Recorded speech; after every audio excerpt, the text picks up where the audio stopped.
It's a Dungeons & Dragons podcast that'll really make you think. We're spicing up the rules, mashing up the homebrews, and stirring up the debates. Add a little touch of our own, and you have Chef Bolg and the Pirate Captain's recipes for everything. With your host, the Pirate Captain. It's not because I took on an entire ship by myself and walked away unscathed just off good looks alone. Chef Bolg. I have in my rules for the original AG. Don't be a dick. And Loke the Bard. Lock the Bard bans all bards from his campaign. That wouldn't go over very well. And without further ado, here are your hosts. We be back at it again. Another grand adventure. The Pirate Captain, the titular Pirate Captain, of course. You keep saying that. I don't think it means what you think it means. I think it does. That is me. What I think it means. What do you think it means, bust, old buddy Bolg? Something about boobs. I don't think that's what it means at all. That is me bestest buddy. That is me bestest buddy Bolg, and as in the background is our good buddy Loke. How you doing, Loke? Hey, how's it going? It's going to be a good episode today. We are excited to have it. We got some guys in here. We're going to get to them here in just a second. I want to make sure that we're plugging out ourselves before we start plugging out anybody else. We are Chef Bolg and the Pirate Captain's recipes for everything. I am the Pirate Captain, my buddy Bolg and Loke. We big things on the horizon, and starting with this episode, this is going to be one of our.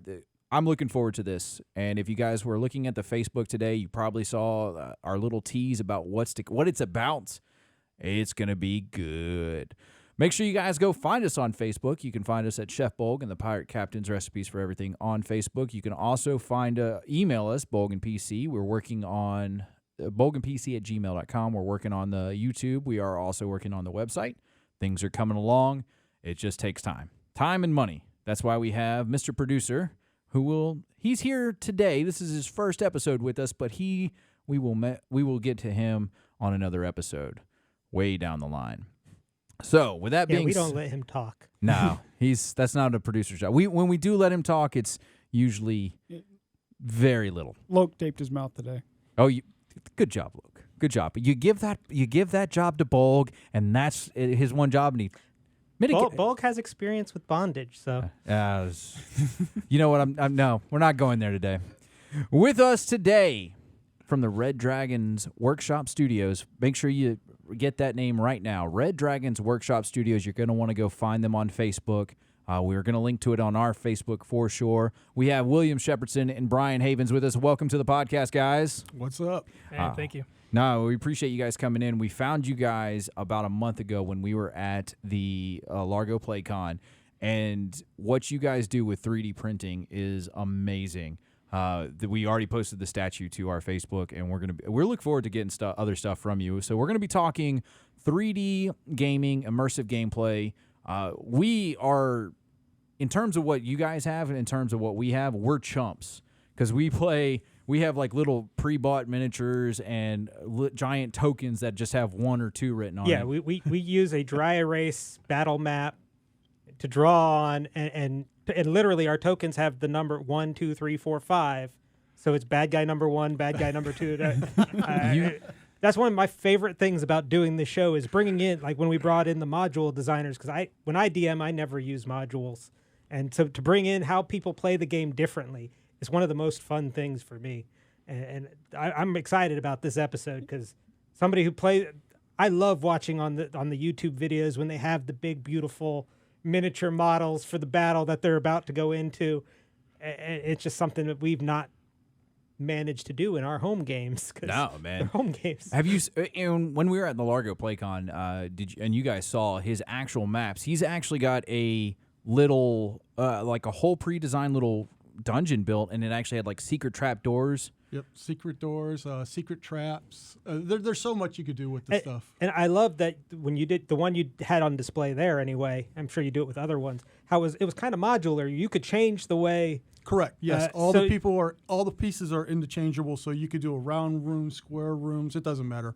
Yeah. 1 story, 2 story. Yeah, so you can actually stack those because you didn't have any stacked while we were there. But no, you can stack them. It's just you just need those pieces to be able to stack them up. Oh, okay. But it's all there. No, it was really cool. I was really impressed. I was like, when I looked over, Loke does most of our scheduling. He usually reaches out to our guests, and I was like, Loke, you get his card. You get this guy in here. We have to have him in here, especially on today, which is Tabletop Day, National Tabletop Day, I guess. International. International. But yeah, no, I trust us. That was a surprise to me. They brought that to me. They were like, hey, by the way, it's international. I was like, it is? And we're skipping D&D. Yeah, and we're skipping D&D because we want to be a part of this episode. The priorities. Yeah. So we're going to get more into your guys' business because, like I said, this is amazing. You're going to want to go find him. The Red Dragons Workshop Studio. Find him on Facebook. He's got videos, photos of some of his stuff. It's amazing. He brought in a model for us, and you can see what they sent us here on the Facebook page. But how long have you guys been playing D&D? 35 Since it years. started. Yeah. Oh, man, we got a couple of ancients in here. Yeah, it was, Wisdom. I just Wisdom have there. quick story on that one. It was the first module got released, and I was like 12, and my friend's little brother brought us into his room and said, hey, guys, I got this cool game. I want to try it out, but I can't play it by myself. You guys need to play this character and this character. We didn't even get to write them up. Oh, man. And That sounds like a little punk. it was the most awesome thing I ever Back did. and that's then, what there started. wasn't a lot of choice in characters. There anyway. No, There You wasn't. could be a dwarf, elf, human, or something else. I'm not sure. But it was like the greatest game I ever played, and it went from there. Yeah. So What about you, William? My cousin, introduced me to this crack. It is. It's pretty addicting. Yeah, I started off playing Dungeons and Dragons and also played a game called Tunnels and Trolls. Tunnels and Trolls. Tunnels and Trolls, pretty much Dungeons and Dragons, but really done with all D6 and your abilities and stuff like that. And the spells were a little bit more funny. They had spells like Take That, You Fiend, and Hocus Pocus and stuff like that. It sounds like every preacher talking about the Satanic Panic. Yeah. Oh man, it's crazy to think of where some players, like I started in Pathfinder. I had friends of mine that I grew up with. They were my landlord's kids, and he didn't have anybody else to hang out with his kids, so took about $100 off the rent, and I got to go play with them, and so we played Pathfinder a lot. And then you got Loke, who's also been around since the start. Bolg over here, that actually started playing with his dad and stuff like that, who's also been we're pretty sure taught Gary Gygax. He play tested for TSR and Steve Jackson. So he's been around for a while. Yeah, we've had him on before, and it's crazy.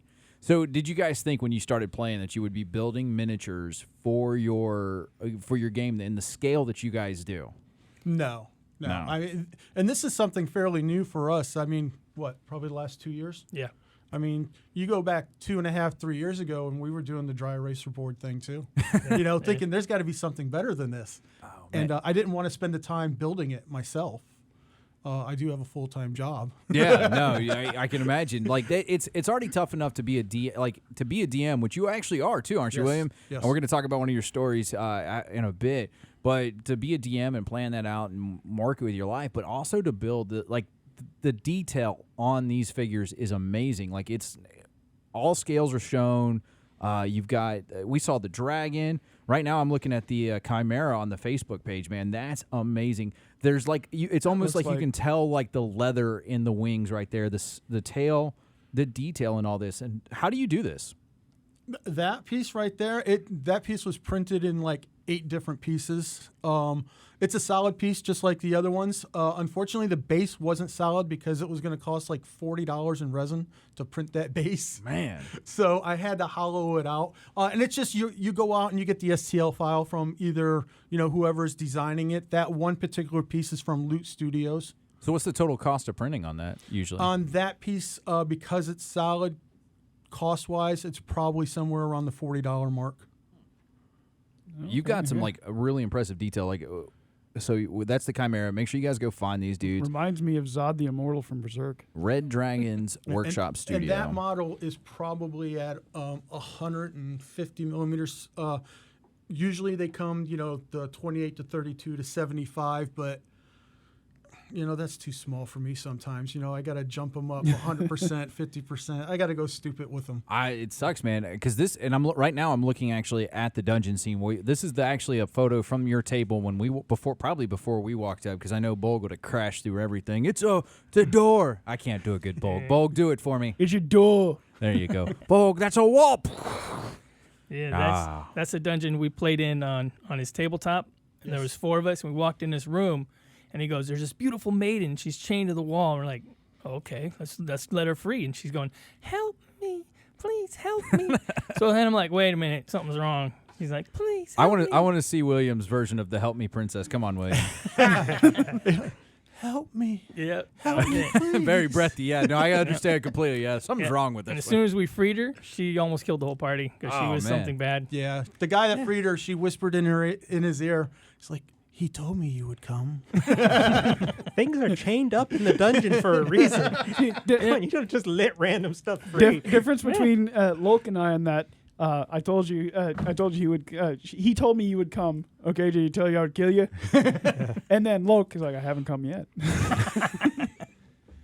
So yeah, I mean, this is like you've got the spinning traps here. It looks like. Yep. Oh, Yep.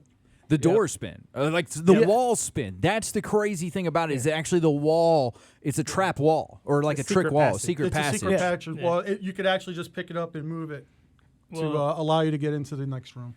The other thing he does is he sets the traps already. So as soon as you cross a point, he sees you cross that trap. Yes. And then he puts the trap in the wall and is sitting there with his fire coming out of the wall and hitting you in the head. And he's so good at painting them that it blends in the wall. Normally, if it's not painted, you can tell where the trap's at. Oh man, that's cheating. That's cheating there. What you can't really see from this photo, and what I really liked about this setup that you had right there was actually like the candles, the lights, everything was like flickering and everything. How did you do that? They're all just based to take an LED light inside of them with a battery. So it's either switching a light on and off, or just putting a battery in and out to get them going. That's pretty awesome. Like all of this, and this is just the one. Like I said, this was the floor model. You guys will have all the links and the photos up on our Facebook. Make sure you go there. A lot of plugs today, but that's because I really want to make sure that these guys are there. So let's go out and find another photo because these were great. This one I like. Your unpainted Cthulhu. Is that a mind flare? Yep. Yes. The mind flare is awesome. I love the robes on it. See, I'm a warlock. Even though I'm the pirate captain, I'm actually my favorite class is warlock. I always love the idea of like something power gained, and actually one of people's favorite episodes of our latest is our feats episode, where I'm trying to like hold on to my precious evocations that nobody else is allowed to have but me. But I love you the have mind flare. magical dark vision for free. Nobody gets magical dark vision for free, but yeah, it's amazing. So something we didn't actually have a chance because we just got kind of enthralled into the work. This is amazing. Like you can see more of his work in the background. You've got the dragon. You got the dragon in the. Is that a troll in the back? That's a troll in the back. Yeah, Yes. the troll is really cool with is that toadstools or like trees? Yes. Oh Yeah. man, Yeah. the detail on this stuff. You guys are gonna want to go check this out. Yeah, But the that- dragon. That dragonborn knight in the back there that is right in front of me, unpainted. Yeah, And my wife is going to have a field day painting that bad dude, boy. that's That is awesome. Yeah. I love the armor. I love everything about it, dude. We can't thank you enough for that. That's yeah. That is is my amazing. pleasure. I'm working on that piece myself. The one that's done in the picture was done by my neighbor, who just recently started painting about a year ago. So Wow. his painting has come. So actually, he was bugging me before I came here. Hey man, what are you doing today? Can I come over and paint? I'm like, not until after 5. oh man, do you guys actually hold like little paint shop workshops Yes, too? we do. That was one of the short videos that are on the page there. It wouldn't let me post the whole thing, but it was us having a paint party. And we usually tie them in with like a UFC fight night or something like that. Oh, that's cool. So I know what we're doing for the hockey playoffs when Lightning go. Go Lightning! I know we have fans throughout the country, but since we are out of Tampa, St. Pete, go Bolts! Go Bolts! Anytime you guys want to swing by on a Saturday, man, for a paint party, let me know, man. Awesome. We'll set it up. I supply everything, man. Paints, Dude. brushes. Dancing I girls. can see the UFC dancing girls there. I like it, dude. These are. I tell you the one that I like that I just saw. It came through this other photo. He's got Treebeard guys. Ents were like one of my favorite part of the entire like Lord of the Rings. Their whole like siege. Oh man, That's a Zoe special. So Zoe's my niece. That's Yeah. the young lady that's painting in the video, and she did that model. oh dude, she did a good job. Is that actual like tree pieces too? Kind of like sucking some resin. Yeah, that is a WizKid figure that she had painted up and then took some moss and stuff like that and started gluing it to it and stuff like that. Man. She's got some real talent there. So, where do you guys get your supplies more often than not? Me, Amazon. Amazon? I do try to support like a local if I'm going to go buy like a prepackaged model or something like that. Because sometimes it is easier just to go buy a $5 figure than for me to go get the STL, print it, sand it, clean it, paint it. It's sometimes just easier to go to the store and buy that. Okay. If I need it for, a storyline. If somebody is getting into this, let's say somebody wants to start creating, maybe not to the map scale that you guys had, that's really amazing. But if somebody wants to get started in this 3D printing world, what would you recommend? My recommendation would be watch a lot of YouTubes prior to you making a purchase so you know what you're getting into, because there is a huge learning curve. He can testify. I used to get frustrated as all heck trying to get some things print. We started off with an Ender 3, which was a cheap beginner model to do our dungeons and stuff like that. All those dungeon pieces were printed off of that printer. And then we went into the resin printers because we wanted to do more figures. Mm-hmm. So that's where we were at there. But I would definitely watch YouTube channels on printing and decide what you want to print. Do you want to print terrain or do you want to print figures? Because really, if you're going to print figures and you want that detail, you want to go with a resin printer. A resin printer. And for those of us who are too lazy to actually, do the work of printing it and shaping it and painting it. Become friends with somebody. Well, I was gonna say, That's a what information do you need to put in a custom order for? You just got to call me up and be like, hey, Will, I need this. Do you have one or can you get one? Okay. So, I just got somebody I just met at the show just text me, hey, I need a Tabaxi Rogue. And I'm like, all right, I'll start looking for you. Oh, man. And so you'll make them to any scale, right? So Yes. Yeah. Okay. Because what do we play on? It's like a 1 inch by 1 inch square? That's what the grids are. Yeah, so you're probably playing 28 28-32 mil. Oh, okay. So make sure you guys, if you need something, now he hasn't given his number out. I'll let him do that. I'm going to give you his email. Make sure it's Red Dragons Workshop, RedDragonsWorkshop @yahoo.com. I'm not going to spell at yahoo.com. You guys can get that by yourself. But Red Dragons Workshop, send Will out a request. You're going to want to go see this stuff. Very bold of you to assume most of us can spell. I'm very impressed you can even talk some days, I'll be honest. What? Yeah. Oh, so favorite character, because that's something we did miss. I love asking people because that's how each of us picked our names, except for Mr. Producer. Mr. Producer, we just kind of gave him that name. But favorite D&D character you've ever played? We'll start with you, Will. Rangers. I love Rangers. Rangers? Yeah, I love the whole dual wielding, forest guy. I'm kind of an elfy dude too, so I like to play elves, half elves. Even in 40K, I played Eldar and elves. So you have a particular half-elf ranger that you played in a particular campaign that stands out in your memory? Oh, God. There are so many of them. I mean, probably my most favorite character I ever played, and we're going back 30 years, wasn't a ranger. It was a paladin who I named Hero, but he was a mute. He couldn't talk. So we got a big. Did we talk about that in the last episode about people or talk, or was that before? It was a couple episodes ago. A couple episodes ago, we talked about mute characters. So everybody loved the guy. It's and I had a wonderful time playing him. I mean, we worked some stuff out with the DM, obviously. Being able to do certain spells or do certain things with being a mute and stuff like that. We managed to work it all out, but that was probably my best character that I ever played, and one of the few characters that was able to retire at level 15, where I was like, okay, enough is enough with him. He's done. He's made it. It's pretty good when you get to retire a character. Yes. What about you, Brian? Oh, I have a Deep Rock Gnome. Oh, And, is this the one from the campaign we're going to talk about here in a bit? Oh, yeah. Flash at Midnight. Yes. He's from Underdark, and he lived underneath the wizard's castle, so he studied what they did, and he learned war magic. So, Oh, that's cool. and then he always has a gem in his mouth, so he's always got salivation glands going on. So he's always talking, This is amazing. That's it. You're him. I knew it. Secretly, I'm everybody's favorite character. That's why. That's look. We always have these characters. This is a conversation I want to have because it honestly lets you get to see inside the players you meet, the friends you make, and stuff like that. What they do. I like the humans. I like humans a lot because it's always great to see the basic nobodies of the D&D world. You know, there's nothing really special about them, but then they get to become these great heroes or great villains. You never know. But asking people about who their favorite character is reveals a lot about them. So it's pretty good to know that you guys have some pretty cool and unique characters about yourselves. But I want to also now talk about this campaign that we've kind of hinted at. You guys were telling us before. I was like, wait, stop. You got to hold it. I want to hear about this. We're going to record it the first go round because it didn't start out the way that most people thought it would have ended. So I'm going to let you take it away, Will. Tell us about this campaign. All right, so the campaign we had was there was a fallen star that had landed in a forest. So they went out to investigate. They were hired by some dwarves because they wanted the star ore. Upon investigating, they came across a large metal object that was submerged in the lake. Upon investigating that object, they came across these weird-looking little plants.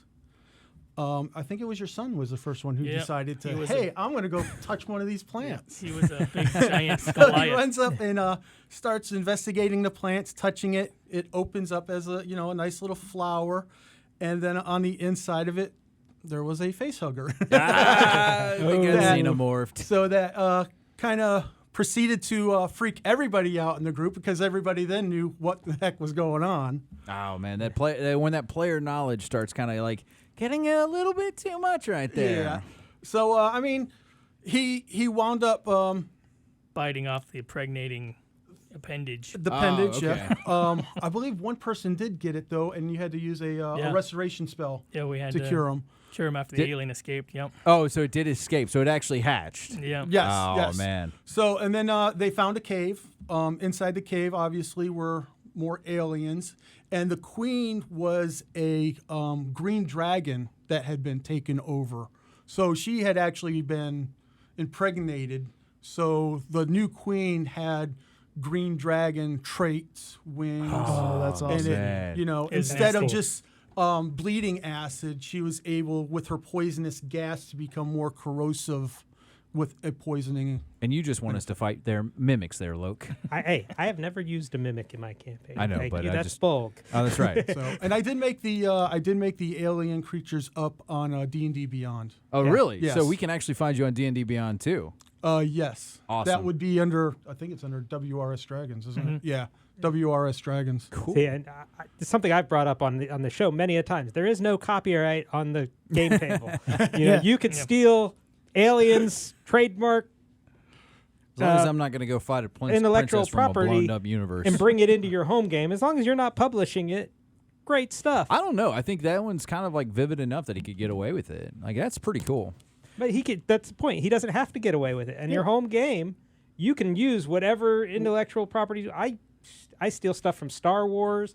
I steal it from Anime. anime. I'm Yeah, right there we've with had a you. tournament Yeah. arc before. It was kind of Yeah, wild. we did a tournament art. We did what do you call Magic it? Those Fighting Academy. college Yeah, shonen anime. I was like, man, I feel like there's a tournament arc coming up in one of these next episodes. And sure enough, actually, it was an episode I couldn't be there for. They had the whole tournament arc while I was gone. I was like, this is bull. Womp womp. I didn't even Yeah, get the cool character. straight stolen from those animes where they're in some kind of a battle school learning to fight. Where they Oh, but that's the whole xenomorph morphology. A bullet xenomorph.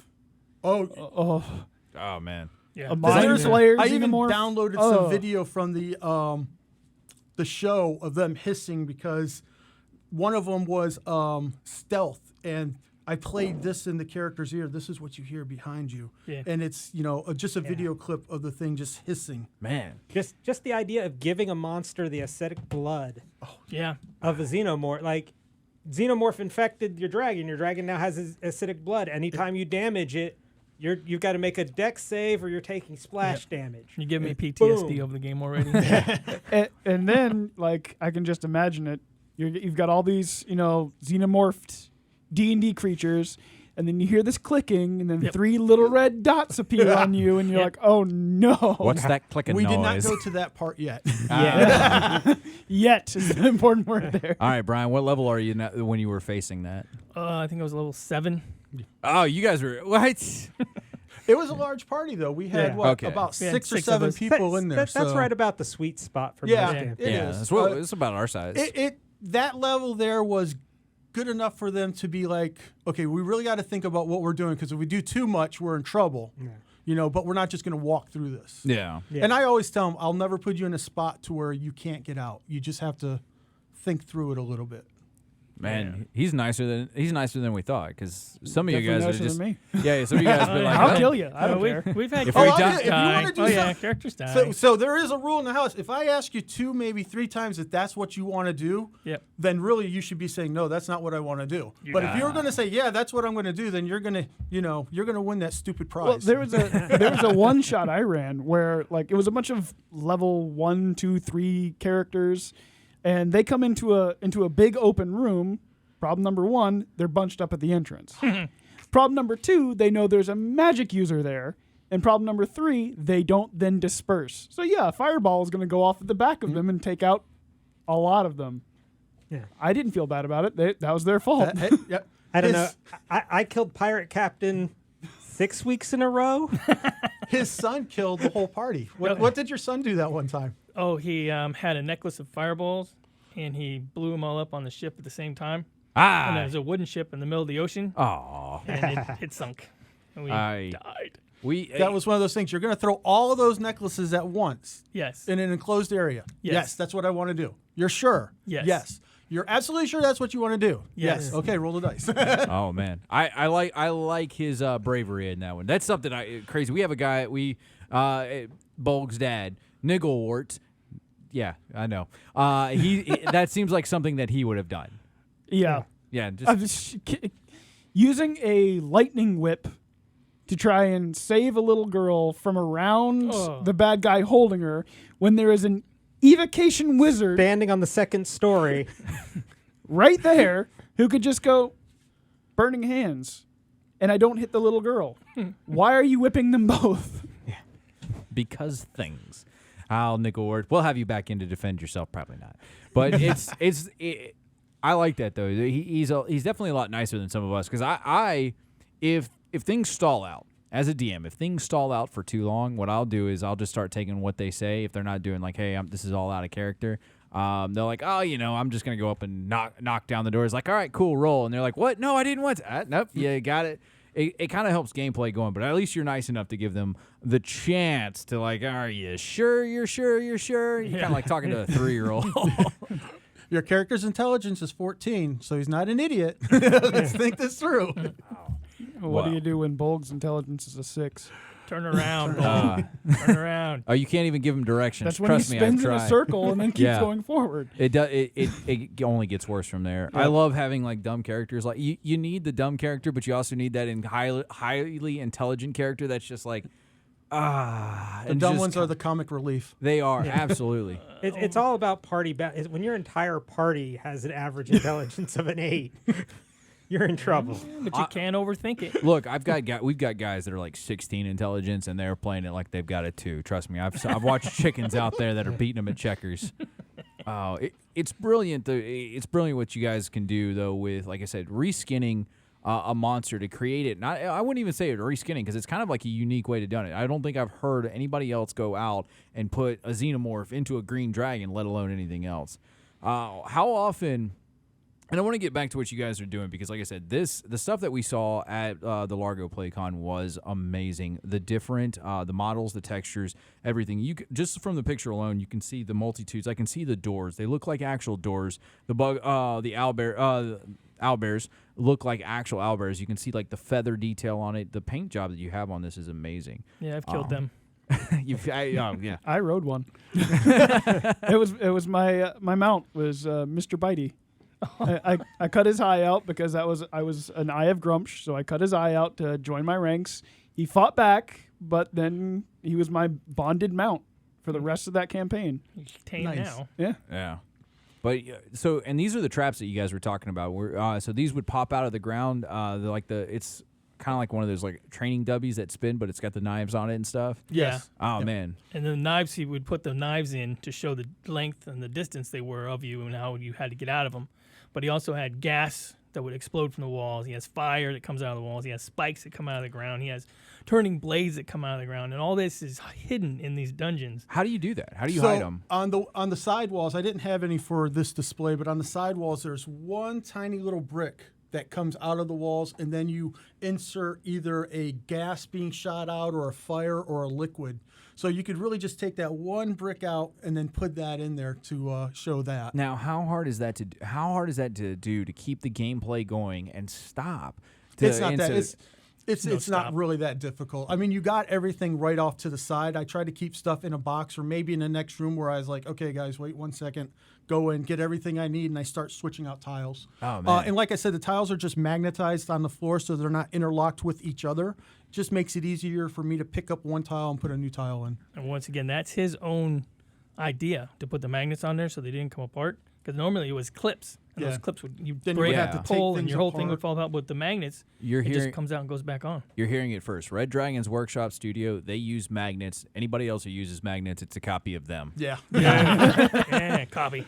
And we just use a dry erase board, a metal dry erase board to put everything on. Oh, that's pretty cool. So we used to have one when we originally got together at a previous shop. We had the big magnetic board, and it held down just the basic 1x1 grid square of everything. So it's kind of crazy to see where the game has gone. You've definitely brought your players in. You've immersed them into the gameplay. And are all your sessions this detailed? No, they're not all this detailed, but we do pretty good, I think. Yeah. How often do you guys play? Not as much as we used to. Yeah, we COVID used to- kind of messed We used our to whole. play every Saturday. Yeah, but Oh. then COVID happened. Game shop shut down. So I think we played the last game was 3 months ago, 2 months ago when Little B got back. Yeah, about that. Yeah. No, So it's get- less so- than that. It's about a month. It gives you guys time to print up a whole new, setting. Oh yeah, it's kind of easier for the DM too because it gives you more time to, because with being a DM, It's already a lot of prep. that's the hardest Yeah. job in Yeah. the game. Is just coming up with everything. And with these, he doesn't have to sit there and argue with you. No, the creature is behind you. And you're like, no, I was looking that direction. He's like, no, the creature is behind you. No, I was looking east. Well, the creature's west. No, I mean, I was looking west. So you can't get away with Yeah. that with these Yeah. setups because the monster is behind you. And there are times when they're walking. Okay, guys, listen. You look at your guy. The way he's facing is going to be the way he's facing. If you want to tell me you're looking to the left and right, hey, that's okay. But That wouldn't work for our table because half the time they're on the ground. They don't stand upright. They're just. Yeah, 'cause I'm just gonna play dead. I play the a rabbit store-bought right now, ones so with it's the pretty glued-on easy. base that didn't stay. Yeah. They're not the nice custom ones like what you guys are using. No, man, this is detailed. So how many different settings do you have? Like, how many different settings have you made? So this is obviously a dungeon scape. Do you have like I've done a taverns? dungeon one. I've done the cavern one where we did for the aliens. And I did that whole forest scene, which Yep, was we really did I the just got forest. some like a green drop and a lot of trees and Yeah. some water and stuff like that. And I printed up the whole Troll Skull Tavern, Oh man, all three or Nice. 4 floors. you got some And it photos was- of that one? No. You're leaving us there hanging there, man. I gotta. Yeah. say, Well, this is change out my phone. amazing detail. The next big project I'm going to be working on is going to be the Yanni's Portal. Yanni's Portal? Yeah, the inn. Oh man, So that will be based off of those 1x squares. I think when I measured it out and counted it out, it's going to be like 170 squares just for the base on the bottom. Wow. So, yeah, it's going to be huge. man, I want to see. Like, let us know when you do a city one too, because I want to see how that comes out. Because we have done a city Yeah, one. we did see those. you did a city one? Yep. Oh, Yeah. Actually, I don't. That one was fun because you could get up on the roof, and then the people were walking below, and you would see the 3D top and bottom, and it wasn't just all flat. To where you had to guess your elevation. It was actually true elevation. So. That would have come in handy on that one campaign where we all were like on the ground when there was nobody with range and nobody with. We could have actually run through the buildings and said this is exactly how long it's going to take me And- instead of Yes, just yes. guessing. And there's no question of line of sight either. If Correct. you can see it, you can hit it. So when you guys started implementing this, even before that, when you had the maps, was there a transition period where you had to basically relearn how to do combat and that kind of stuff? Like, because most of us, if not all of us, started with Theater of the Mind. So Yeah. I would say yes and no because we're both Warhammer players. So we've gone through yeah. the terrain. We've gone through difficult terrain, moving through buildings. using stuff like that for cover. So it's just something you work into, you're going to run through this building, but there's a lot of stuff in here, so we're going to count it as difficult terrain because you're moving around tables and stuff like that. So a lot of that stuff just got worked into it just from playing other games. Yeah, for you're the just past picking up other rules. 25 years too. We've had an 8x4 table in our living room. So That's pretty lucky. These little squares that you got right here, are they all part of one tile, or are they each one by one square? One tile has 4 squares in it. So it's 4x4. So right. yeah. And the walls, you were showing us that some of the walls come off unless it's the special wall, right? The one that swivels? Correct. Okay. Yes. Yep. And then all the ones with the lights, they usually pop off just so you could put a battery or turn on the lights and stuff like that. And the door's open? The door's open. Door's yes. open, man. Dude, these are awesome. Yeah. You guys are going to want to go check this out. We're talking about it. We're still got a lot more to go with these guys. This is the Red Dragons Workshop Studio. They 3D print and have painting workshops, man. We didn't know about the painting workshops, so they showed up. We met them at the Largo PlayCon, and the just amazing detail of this. You're going to want to go buy something from them. I would. I'm definitely going to. I would once too. I get the money. Do you guys have destructible stuff as well? Like, say you make a wall that when you push on it, it just falls apart. No, but you could transfer out a wall For another destructive- one that has broken in okay. rooms or something like that. Yeah. Okay. The same thing with the floor tiles. We have floor tiles that have holes in them, so that if we wanted to drop somebody down the next level, I would just swap out a tile wherever a person walked, and it would be a hole now. And then we could either move to another area where I got a subterranean layer set up and do that route. Oh, okay. Yeah. Because the pirate captain there once played a wizard or was it a warlock? Which one? The one that had a workshop. Oh, it was a wizard. He was a necromancer. And, Necromancer. Yeah. Yeah, no matter what, and this was an iteration of Bolg. Bolg would come crashing through the door. Iteration of Bolg. The He first wouldn't come iteration- through the door. Or sorry, Never he used would the door. create his own door. That's what it was. It all- Kool-Aid Man style. Oh yeah, and you're like, damn it! I put this door up the other day. Yep. Oh, that's the pirate captain. But anyway, he did. He it's cool to know that these pieces do come apart like that. How durable are they? The plastic ones are a lot more durable than the resin ones. Resin's beautiful for detail. If you drop it, it's kind of like porcelain or plaster. Look, take that from Bolg. Chances are you're going to break it. The solid pieces are a little bit more durable. I dropped a figure about the size of the Dragonborn there, and instead of shattering because he wasn't hollow, the leg just broke clean. I was able to drill it out and pin it back together fine. Man. So The plastic ones are a lot more durable, though. We drop those all the time. Have you had a player accidentally just break something in there with one of your sets? Nobody knows what happened to him. It doesn't exist anymore. It's detail. So when you guys do the miniatures and stuff like that, how do you guys create unique miniatures for people, or even unique designs like you have the Dragonborn over here? So we don't do the designs as far as make them. I would love to. I'm trying to convince my niece to get into that part, being able to design the stuff online so that we can print it. But right now, we're at the mercy of just going out there and looking for what somebody else has done. You can commission people to design your own thing. Mm. It's a little pricey. I mean, you're probably looking anywhere from $500 to over $1,000 to have Holy something commissioned crap. that way. Is it like a whole 3D art that they have to do, or is it just what? I don't know. I do know that there are some training videos out there and stuff like that. Most of the guys that I've known that do the sculpting online, they have some sort of artistic background, either in drawing AutoCAD. or modeling or something like that. Yeah. So they pick it up a little bit better. If they Yeah. buy, And once you have that with the modern 3D printing, he could pre-print that one $500 Correct. file. He can reprint 1,000 times and make 1,000 different, So, a whole army of that figure. I guess the best place right now, if you were trying to design a player would be Hero Forge. Yeah. So you guys, Yes. so if I buy the Hero file off of Hero Forge, a shameless plug to Hero Forge, if I buy the file from Hero Forge with it already designed, I could get it to you guys, right? Yes. Correct. Okay, cool. Yes. Yes. And you can do any size of that file, right? Correct. Oh man, Yes. that's cool. Oh, We can blow them up to 150, 75, or the regular 3228 for you. Bulk, we're gonna have to hand our wallets over to Luke because we're about to make some dumb decisions. yeah, I've got a chef bulk that I want at that size. Oh man, Oh, really? yeah. Oh, dude, you're definitely going to be seeing some of us. We are talking with William and Brad of the Red Dragon Workshop Studios. You can find them on Facebook. They are talking all about immersive gameplay with their 3D custom maps. We met them, Largo PlayCon, and we're looking at it right now. We have the photos up on our Facebook, on Chef Bolg and the Pirate Captain's Facebook, featuring Luke the Bard, of course. details is Dude, I'm amazing. telling you, I like the dragon that his niece is painting in this video of their little paint party is awesome. Now, is that so? This is your whole setup when you guys do a paint party. Is this like in your living room or something? Correct. Oh, Yes. No, this isn't his man cave. This well, is his own it's- spot. Oh man, you get a man cave? Yes, I he got does.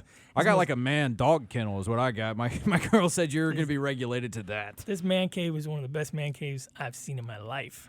It started with one room, then it moved into another bedroom, and now I've slowly taken over the closet in the second bedroom.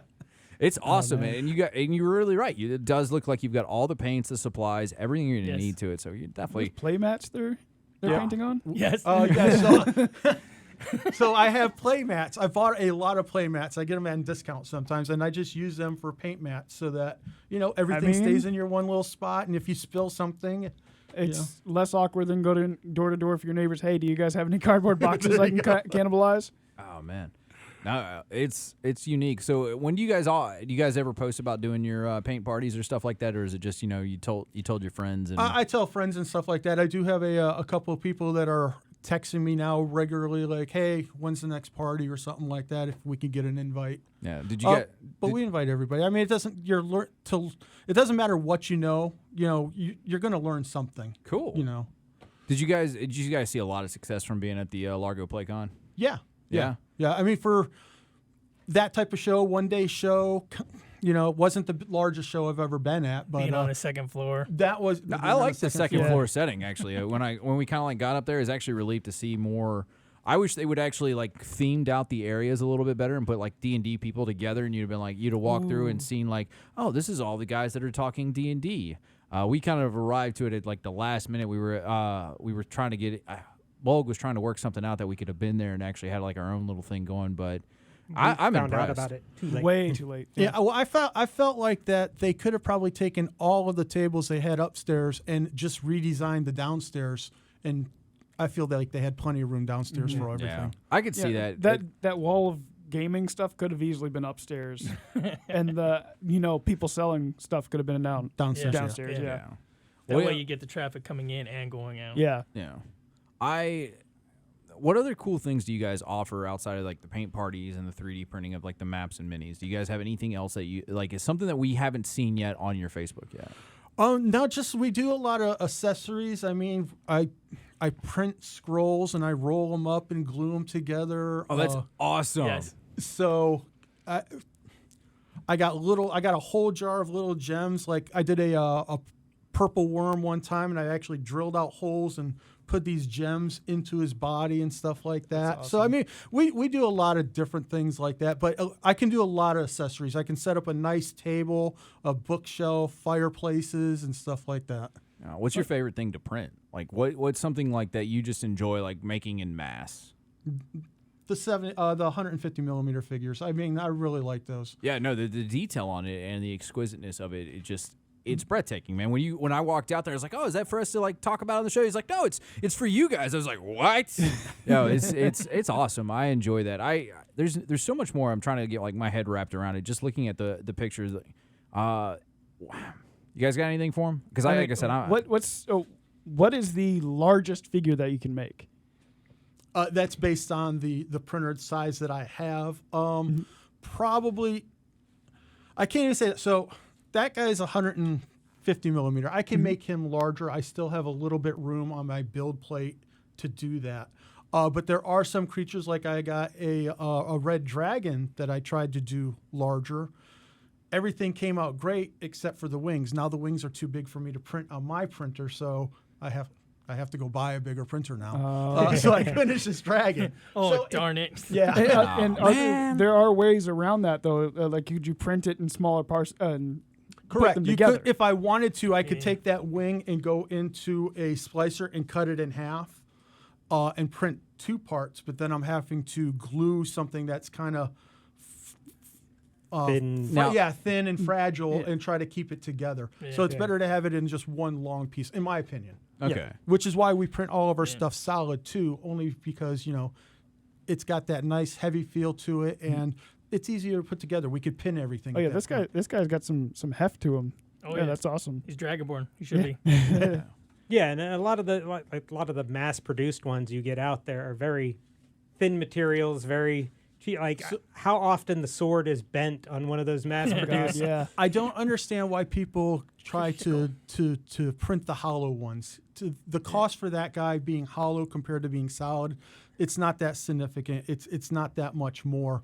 But just being solid, like I said, if you drop him, you're going to get a clean break and be able to pin him back together. Where if he was hollow and he breaks, he's going to shatter in pieces. Oh man. Yeah. So Well, I was gonna get a D&D tattoo. I'm thinking about getting a D&D Yeah, 150 I'd rather millimeter. just get a sculpture, But- man. So that guy there too. When I print, like I said, 99% of my stuff is solid unless it gets to like a base, and cost wise and just weight wise, to print it solid just doesn't work.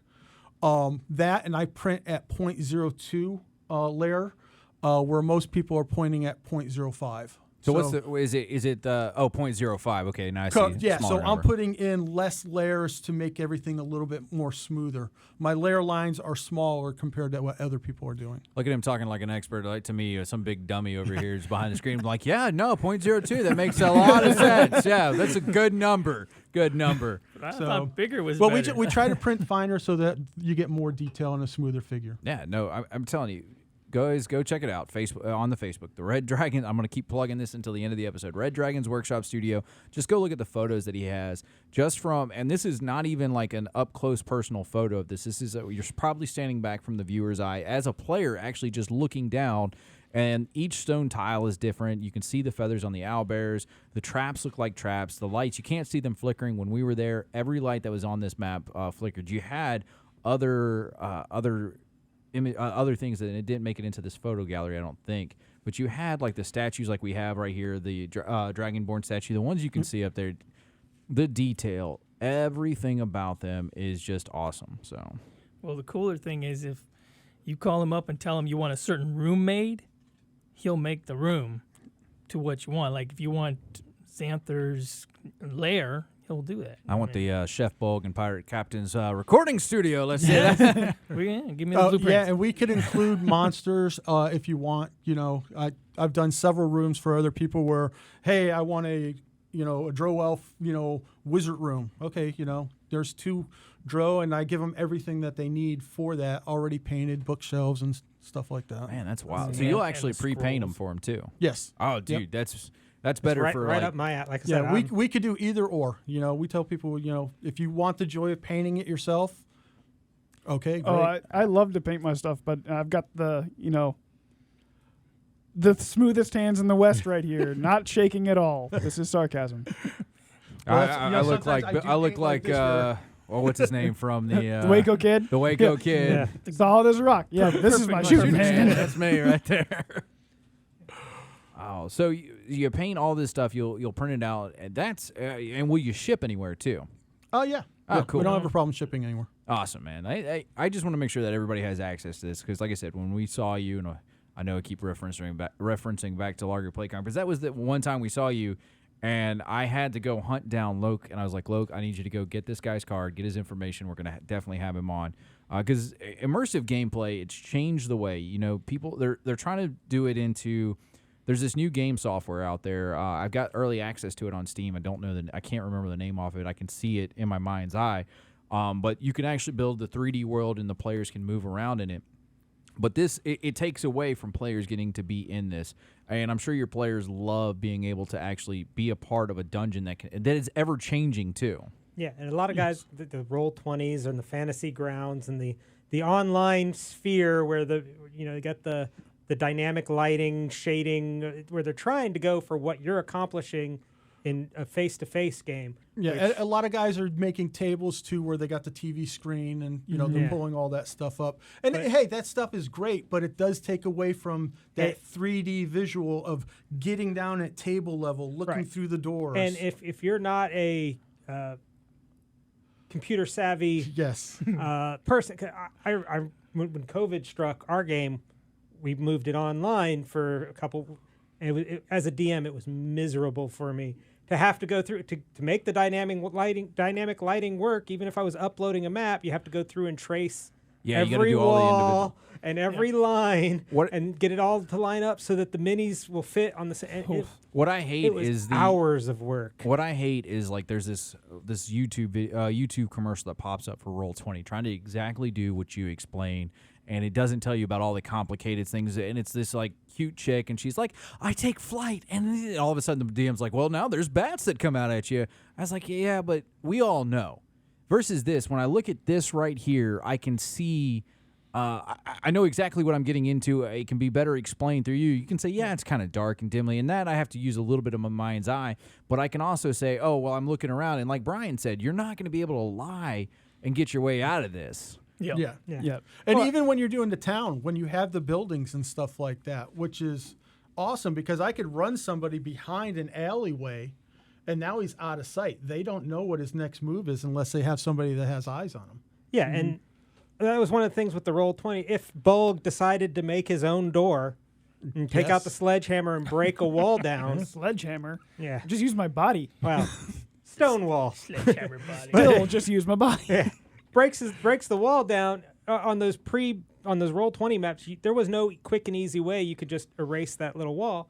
With your figures, you pull off the module section, and boom. Even if you don't have one that's a broken wall, you have an opening. You could just take the framework from another wall and put it right there too if you wanted to. So I mean, it would be easy. Yeah, it would be quick, easy, and it doesn't interrupt the gameplay. Keeps the immersiveness, and okay, on the other side of this wall is this room, is this player. So you've just made the shortcut this way, And it's a tactile thing too, because like I'm a tactile learner. I like to get in the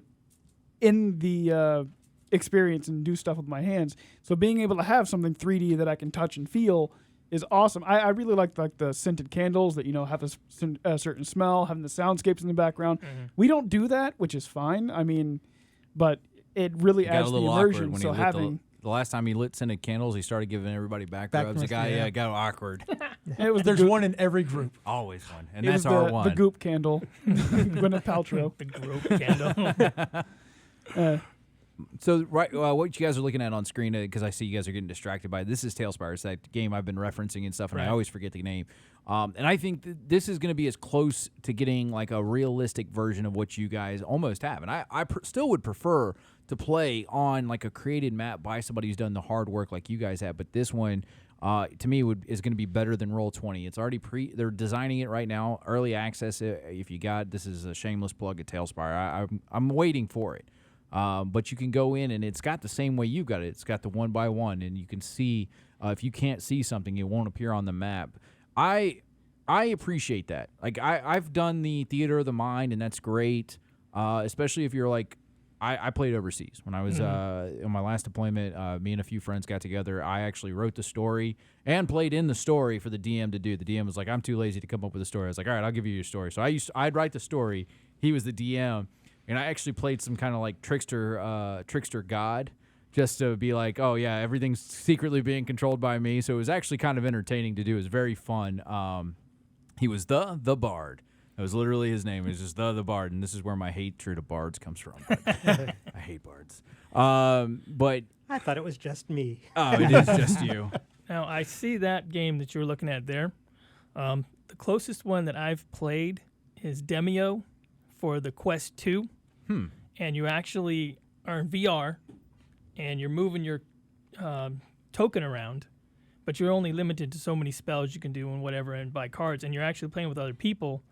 So as far as trying to get anything more live, like what we do, that's as close as I can get to that. This one's supposed to be like that, where you're actually you'll actually be they're building in and designing all the spells. You can actually see the dice and stuff, and it actually does dice rolls, and it's completely off of D&D. Like, it's supposed to be everything based like it. Mr. Producer, what you got over here for me? Oh, he's pulling up Demio for me. But that one's supposed to be very interactive, so your players are going to be able to experience. And there's you were talking about the cityscape that you had elevation counters. That one's going to do it. There's actually a photo up there. Ooh, this is Demio right here. Thank you, Mr. Producer. All right, so Mr. Producer's got it for me right here. Demio, Heroes Hangout Update Painting Party. So this is like it, and so it's completely It's VR. got a clubhouse, so you can go in and hang out with people, but it has modules, just like D&D, and you pick them and you play 3 levels in them, and you have to move your token around the board, and it's a very difficult game. Yeah, But I can imagine. It's the only thing that I know that is closer to the real life playing.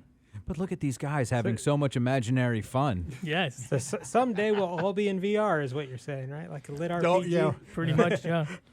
But what you're going to miss is you're going to miss that energy in the room of real people looking at each other in the eye when you expect somebody to roll that 20 and they're trying their hardest. And I don't want to sound like, way out there, but sometimes you believe you can control the dice rolls with your mind too. Or your DM goes, don't roll a 1. And you throw that 1. Or the famous anything but a 1, man, and you're good. we have that Don't famous we have that famous don't be or you dravad it by that much. Heathered it. Hey,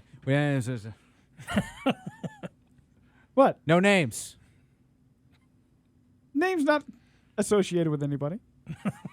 No names. No names. You know what? We're gonna leave this in, and I'm gonna bleep her name out because this is funny. No names. But yeah, no. So yeah, you don't drava it, or you leave it alive with just 1 health point. Do you guys print dice? I was just thinking about that. You're talking about dice. And I do know that people do print them, but I have They not. don't roll so good. they don't roll so good. They're not weighted right because when they print them, they're doing in layers. So it's not. It's just, you could probably layer it to land on a 20 most of the time, but Don't tell these guys I was gonna buy you some dice from you guys. Ah, man, these are the best rolls. Those are I've the ever had in DM my- dice. He doesn't need that kind of help. Will, that's your 720 and 8 rolls. I know. I'm so lucky today. I can't believe it. Oh, you died? Sorry.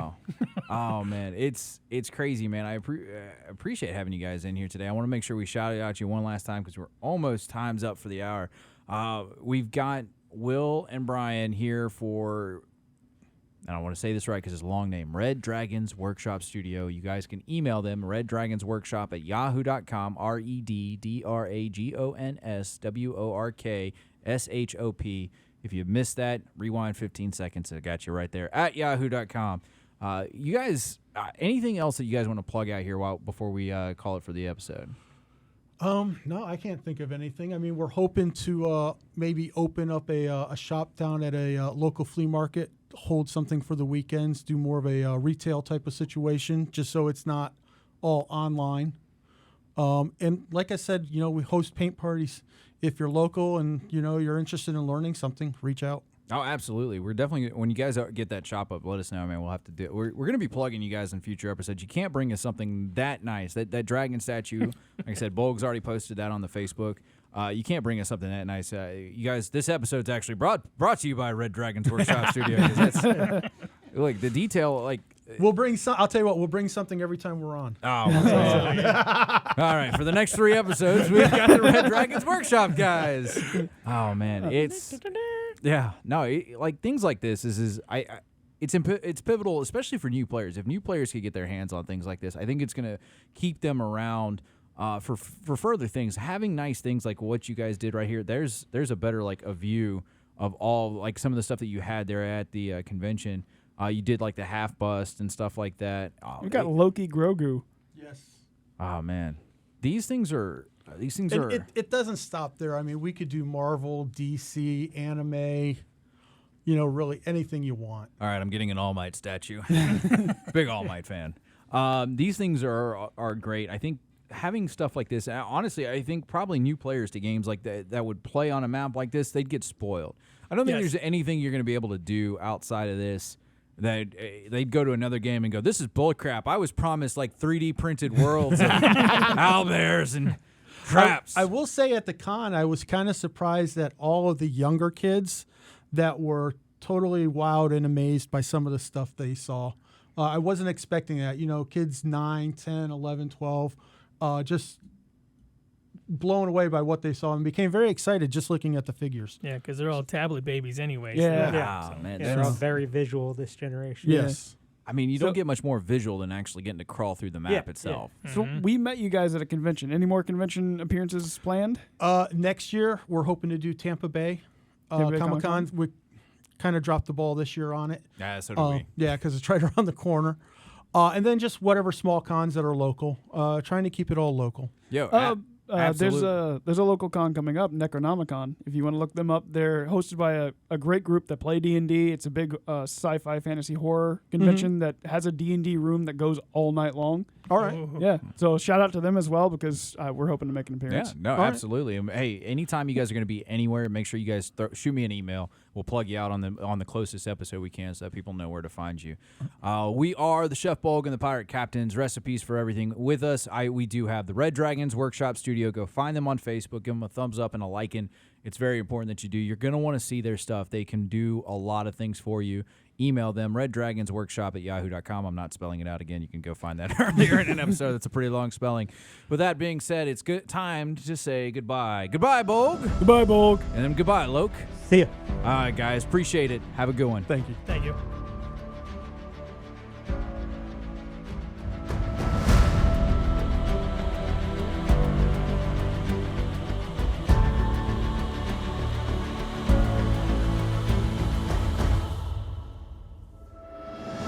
We appreciate you listening to Chef Bolg and the Pirate Captains, recipes for everything, featuring Loke the Bard, of course.